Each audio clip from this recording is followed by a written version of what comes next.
आप सभी को मेरा नमस्कार। कौन बनेगा एसएससी?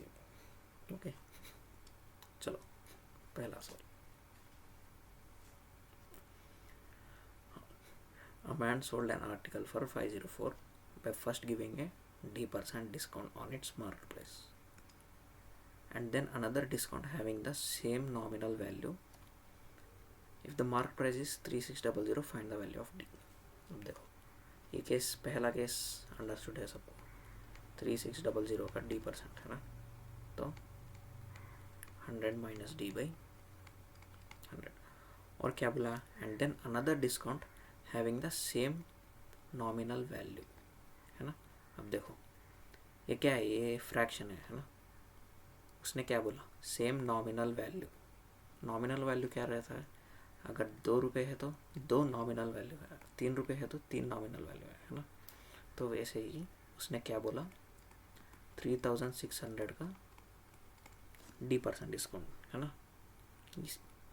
इसका मतलब यही है। तो क्या है, किसका मान है? 504 का वैल्यू। चलो सॉल्व करते हैं। तो ये कट जाएगा। देखो ये 9 से, ये 9 से, ये भी 9 से कटेगा। 4 4 9 5 45, 9 6 54। ओके, फिर 4 से भी कटेगा। अब देखो इसका वैल्यू कितना है? 100 माइनस डी, ये माइनस डी कितना हो गया? 16। तो ये क्या होगा? माइनस 2D हो गया। ये 16 इस तरफ आ गया तो 84 हो जाएगा, ये 2D। तो ये कितना बनेगा? 2 4 ज़ा 8, 2 2 ज़ा 4, है ना। तो ऑप्शन नहीं है। कहाँ पर गलती किया यार? 4 1 ज़ा 4, 4 4 ज़ा 16। यहाँ पर 4 होगा तो ये कितना होगा? ये 86, तो 43। चलो पहले सवाल में गलती करी। Next, on the market price of an item नए item, 2 successive discounts of 10% each, okay, are offered and a profit of 10% is earned. The market price of this item is approximately dash times of the cost price. अब देखो ये सवाल इतना मुश्किल तो नहीं है। मैंने क्यों लिया? कैलकुलेशन है ना। देखो 2 successive discounts of 10% मतलब कितना होगा? 10 + 10 माइनस 10 इंटू 10/100, है ना। तो ये 1 बन जाएगा। तो 19% का डिस्काउंट है। ओके, तो क्या मार्केट प्राइस का 81/100 का वैल्यू, सीपी का कितना परसेंट प्रॉफिट अर्न किया? इतना। तो ये क्या है? MP/CP = 81/। ओके, अब देखो 81 9 29।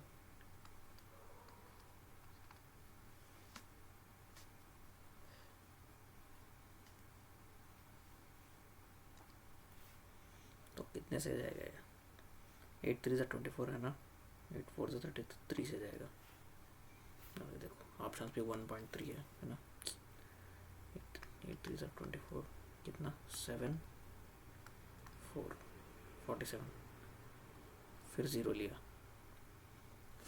अब देखो आप लोग यहाँ पर गलती होने का चांस है क्योंकि 2 डेसिमल है ना। अब देखो 4862। आप लोग क्या पहले 8 8 ज़ा 64 नहीं आएगा, 6 8 ज़ा 48, है ना। तो नहीं आएगा, ऐसे मानकर आप ये वैल्यू टिक करते। लेकिन देखो यहाँ पर एक कैच है। अगर हम लोग 4 से ये किया, बहुत ही छोटा वैल्यू आएगा। अगर हम 6 से करेंगे तो इस नंबर के आसपास आएगा, इसलिए आंसर 1.36 है। देखो 6 1 ज़ा 6, 6 8 ज़ा 48, जस्ट कितना? 16 माइनस 16 कम है ना, इसलिए यही आंसर होगा, ये नहीं होगा। कैलकुलेशंस में ये आपको देखकर करना पड़ेगा। चलो ऐसे ही सवाल भी देखते हैं आगे। तो आंसर क्या होगा 1.36. Okay. If the manufacturer gains 10%, the wholesaler gains 15% and the retailer gains 25%. Then find the cost production of a table whose retail price is 31900. Okay. अब देखो ये फैक्ट्री वाले ने होलसेलर को बेचा कितना 10% प्रॉफिट, और ये होलसेलर ने दुकानदार को बेचा कितना 15%, और दुकान वाले ने कस्टमर को बेचा. इसका मतलब ये है. ओके. तो हमको कस्टमर का प्राइस पता है 31900, और देखो ये कितने का वैल्यू है. हम बैक ट्रेस करेंगे. ओके. ये रिटेलर, ये होलसेलर और ये मार्क प्राइस, हमें यहाँ का वैल्यू पता है ना. तो हम लोग ऐसे पीछे जाएंगे. ऐसे पीछे जाने के समय अब देखो पहले 25%. अब देखो यहाँ से यहाँ जाने के लिए 25% प्रॉफिट होगा तो 5/4 होगा. वही पीछे जाएंगे तो 4/5 होगा. ओके. कैसे पता है मैं बोलता हूँ. Whose retail prices. अब देखो ये रिटेल प्राइस है तो ये कितने का वैल्यू है 125 का वैल्यू है ना, क्योंकि इसने 25% प्रॉफिट किया. हमें ओरिजिनल वैल्यू चाहिए तो 100 से मल्टीप्लाई करेंगे. अब देखो अब ये पूरा वैल्यू है ना, अब ये पूरा वैल्यू कितने का बराबर है 115 का बराबर है. फिर से हम लोग 100 से मल्टीप्लाई करेंगे, इसे बेस को लेंगे. फिर ये पूरा वैल्यू कितना का बराबर है 110 का. फिर से 100 से मल्टीप्लाई करेंगे. ओके. समझ में आया. अब हमें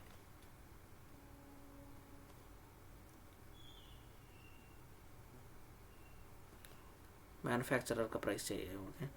क्वेश्चन मिस हो गया यार. ओके. हम इसका वैल्यू पहचाना है. तो देखो कैसे 9 ओके 11 से कट रहा है ना. 12 माइनस 1. ओके. 11 2 22, 11 9 99. ओके. और ये 23 इंटू 5 है ना, और ये क्या है 25 इंटू 5, 25 4 जा, फिर से 25 4 जा है ना. और ये क्या बनेगा 4 4 जा 16, 16 से मल्टीप्लाई करो. अब देखो 30 माइनस 1 है. 480 माइनस 16 कितना है 464.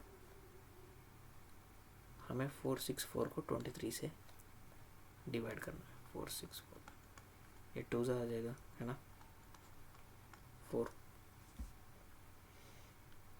और यहाँ पर 4 नहीं घटेगा तो पॉइंट रख लेंगे है ना. नहीं ये गलती है.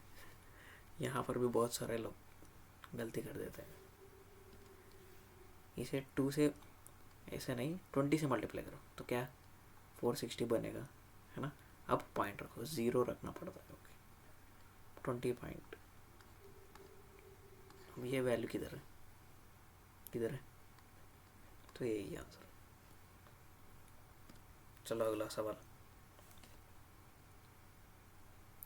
Umesh sold an article at a loss of 22% if he had bought the item at 5% less and sold it for 935 more, he would gain 15%. Okay. अब देखो let us suppose एक वैल्यू CP है. Okay. Umesh sold an article at a loss of 22%. Okay. if he had bought the item at 5% less, okay, and sold it for 935 more, इस value का 935 मोर,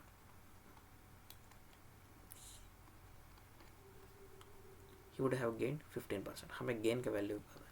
अब हम लोग इस क्वेश्चन को अलग तरीके से देखते हैं.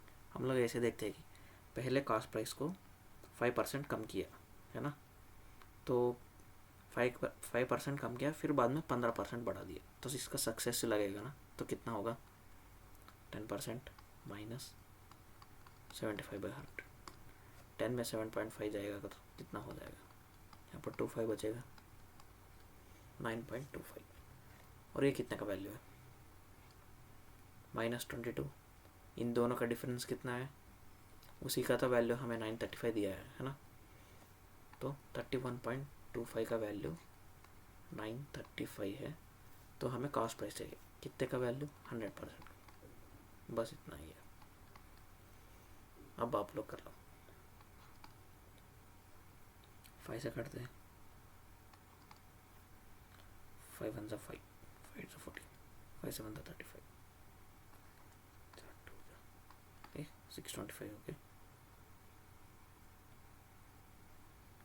फिर 225 है ना, 4 से काट देते हैं, 60, 67 से 42, यूनिट डिजिट 2 आएगा, यही आंसर है।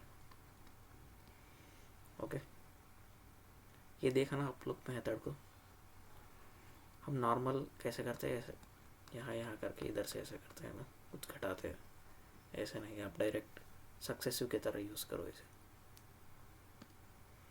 चलो नेक्स्ट सवाल,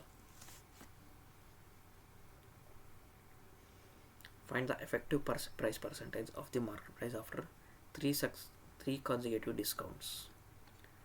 ये भी मतलब कर लेते हैं, लेकिन कैलकुलेटर सवाल है ना, इसलिए ज़्यादा। तो इसे कैसे करते हैं, देखो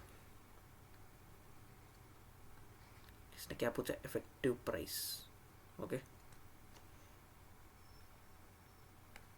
36 में से 3.24 को घटाना है, तो कितना जाएगा, 7 2 कितना जाएगा, और फिर किसका 24 बचा है ना, फिर 24% ऑफ इसका। अब देखो ऐसे करेगा तो बहुत कैलकुलेट होगा, है ना। तो चलो पहले 100 मान लेते हैं, 32 पॉइंट नहीं, पहले हम लोग 24 को घटा देते हैं, तो कितना बचेगा, 630 है ना, ये 76, और इसका 32% घटाना है। तो रुको यार, हम लोग पहले डिफ़िकल्ट वाला ही कर देते हैं ना, क्योंकि 100 में से घटाने के लिए आसान होता है। 32.76, तो कितना बचेगा यहाँ पर, 4 9 में 7 गया 2, 9 में 2 है 7, 9 में 3 गया 6, और इसका 24% हमें घटाना है फिर से। 7.24 का 10% कितना है, इतना है ना, तो इसका 20% कितना आएगा, 2 से मल्टीप्लाई करेंगे, 14 13, ये 20% है, और हमें इसमें इसका 4% जोड़ना है फिर से, 6.724 का 4%,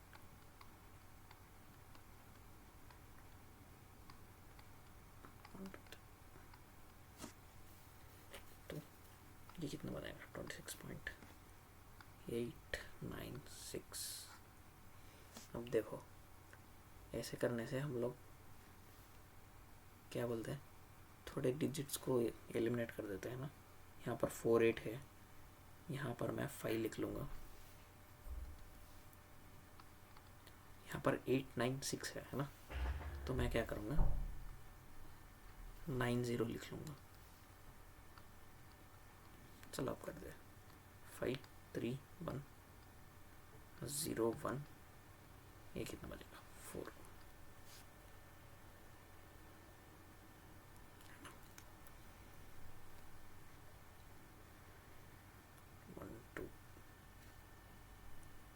पॉइंट वैल्यूज करेक्ट ही लिया है ना हम लोग।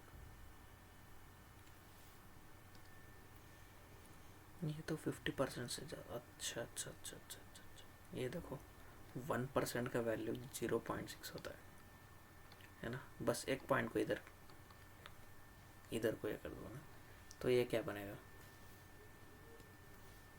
2.6 है ना,